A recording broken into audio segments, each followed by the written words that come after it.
आप लोगों का बाबा विश्वनाथ की ऑफिशियल यूट्यूब क्लास पर हार्दिक स्वागत है।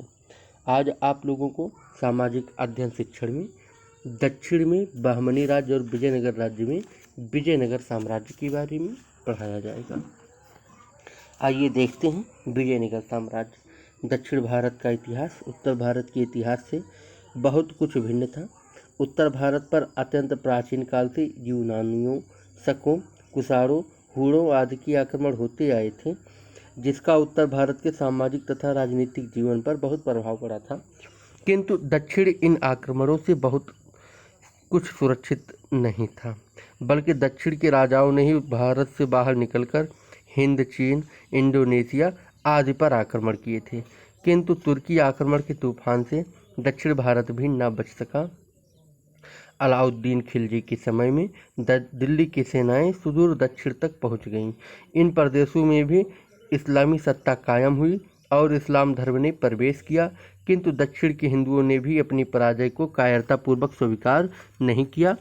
उत्तर के हिंदुओं के समान दक्षिण के हिंदुओं के मन भी स्वाधीनता की ज्वाला निरंतर जलती रही और जैसे ही अवसर मिला उन्होंने दक्षिण में हिंदू राजसत्ता कायम करने का जबरदस्त प्रयत्न किया।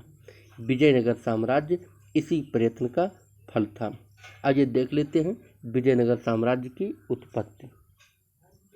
बहमनी राज्य की भांति विजयनगर साम्राज्य की स्थापना मोहम्मद तुगलक के शासनकाल के अंतिम दिनों में 1336 ईस्वी में हुई। संगम के पुत्र हरिहर तथा बुक्का नामक दो भाइयों ने विजयनगर राज्य की नींव डाली। यद्यपि विजयनगर की स्थापना के संबंध में अनेक कथाएं प्रचलित हैं, लेकिन सर्वमान्य तथ्य यही है कि हरिहर तथा बुक्का होयसल राजा वीर बल्लाल तृतीय के यहाँ नौकर थे। वीर बल्लाल की मृत्यु के बाद होयसलों के राज्य पर उनका अधिकार हो गया। उन्होंने तुंगभद्रा नदी के दक्षिण में स्थित विजयनगर को अपनी राजधानी बनाया। आइए देखते हैं विजयनगर के प्रमुख राजवंश। पहला है संगम वंश। इस वंश के प्रथम शासक हरिहर तथा बुक्का थे। उन्होंने राजा की उपाधि धारण नहीं की थी। इस वंश का नाम उनके पिता के नाम पर संगम वंश पड़ा। इन दोनों भाइयों ने उस समस्त प्रदेश को जीत लिया जिस पर होयसल राजाओं का अधिकार था। 1353 ईस्वी में हरिहर और 1379 ईस्वी में बुक्का की मृत्यु हो गई। बुक्का के बाद हरिहर द्वितीय विजयनगर के सिंहासन पर बैठा। उसने कनारा, मैसूर, तिरुचिरापल्ली, कांची आदि को जीता। उसी के शासनकाल में बहमनी राज्य से संघर्ष छिड़ गया था, जो दीर्घकाल तक चलता रहा। 1404 ईस्वी में हरिहर द्वितीय की मृत्यु हो गई। हरिहर द्वितीय के बाद देवराय प्रथम गद्दी पर बैठा। 1422 ईस्वी में उसकी मृत्यु हो गई। उसके बाद विजयराज सम्राट हुआ और विजय राय के बाद इस वंश का प्रतापी शासक देवराय द्वितीय हुआ। उसने शासन व्यवस्था को सुधारा और सेना को नए ढंग से संगठित किया। 1449 ईस्वी में उसकी मृत्यु हो गई। उसकी मृत्यु के बाद मल्लिकार्जुन और विरूपाक्ष क्रमशः गद्दी पर बैठे हुए दुर्बल थे। उनके समय में विद्रोहियों तथा आक्रमणों का बोलबाला रहा, लेकिन वे इनका सामना नहीं कर सके। 1456 ईस्वी में विरूपाक्ष के मंत्री नरसिंह सुलभ ने आक्रमणकारियों को पराजित किया और विजयनगर की गद्दी पर अधिकार कर लिया। इस प्रकार संगम वंश का अंत हो गया। अब दूसरा आते हैं सलूव वंश। नरसिंह सलू ने इस वंश की नींव डाली थी।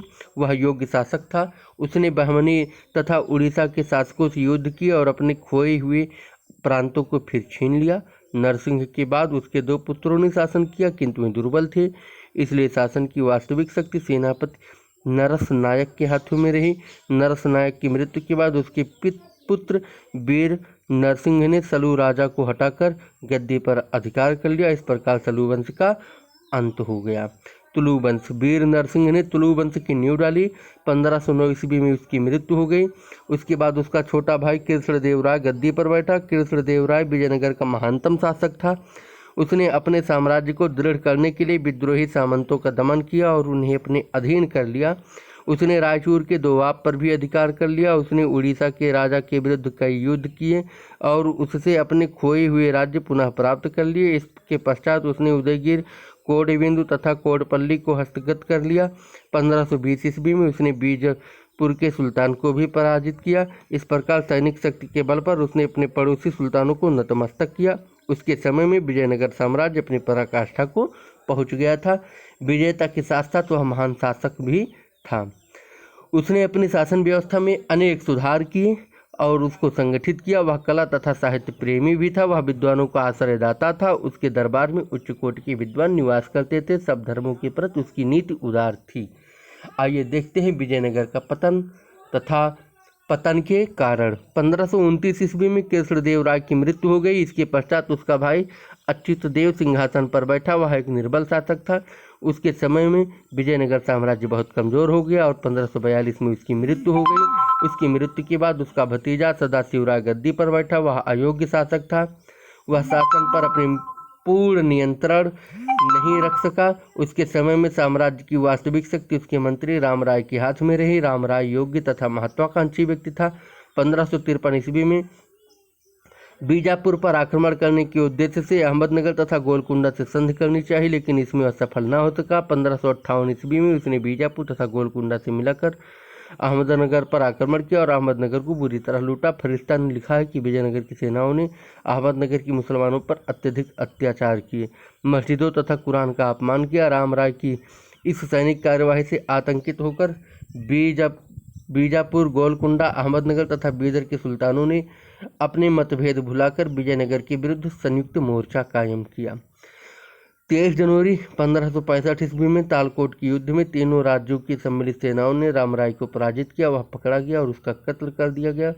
युद्ध के उपरांत विजयी सेनाओं ने विजयनगर को निर्दयतापूर्वक लूटा, जलाया और नष्ट किया। उसके बाद विजयनगर के पतन के कारण और देख लेते हैं। विजयनगर साम्राज्य का सैनिक संगठन दोषपूर्ण होने के कारण साम्राज्य प्रतिदिन दुर्बल होता चला गया। यहाँ के शासक अधिकतर अपने सामंतों की सेना पर निर्भर थे। साथ ही साथ युद्ध कला में भी ये मुसलमानों से पिछड़े हुए थे। दूसरी, विजयनगर बहुत ही धन संपन्न राज्य था, इसलिए वहाँ के अधिकांश सम्राट विलासी हुए थे। साथ ही प्रजा भी भ्रष्ट हो गई थी। कुछ विद्वानों का मत है कि विजयनगर को दक्षिण के मुसलमानों के राज्यों में हस्तक्षेप नहीं करना चाहिए था, क्योंकि विजयनगर की इस दोषपूर्ण नीति का परिणाम स्वरूप बीजापुर, गोलकुंडा, अहमदनगर तथा बीदर अपने मतभेद भुलाकर एक हो गए और उन्होंने विजयनगर साम्राज्य को नष्ट भ्रष्ट कर दिया। सदाशिव के उत्तराधिकारी इतने निर्बल थे कि वे साम्राज्य के पतन को रोक ना सके, अतः विजयनगर के अधिकांश भागों पर मुसलमानों का अधिकार हो गया। आगे हम देखेंगे विजयनगर के शासन प्रबंध, ये अगली क्लास में होगा। धन्यवाद।